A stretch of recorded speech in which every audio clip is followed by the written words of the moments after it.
Alright, good morning mga ka-vlogger. Good morning to all. So, welcome back to my vlog. Panibagong araw, panibagong content na naman tayo. So, ngayong araw, ang content natin tungkol dito sa ating mga pangulo. Sa ating paboritong pangulo. Alright?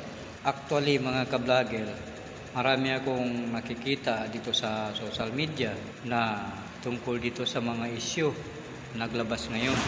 So, ang mga issue na nakita ko at napanood ko, issue tungkol kay Pangulong Bongbong Marcos ay walang katubayan, walang katotohanan. So, ito lang advice ko sa inyo mga kababayan, na sana kung ayaw ninyo ang pamumuno ng mahal nating Pangulo, si PBBM, huwag na lang kayong mag-aksaya ng laway nyo. Kung ano-ano pa ang dinadadaan nyo dyan sa social media. So kung ayaw nyo sa kanya, mag-antay na lang kayo sa election 2028. Alright?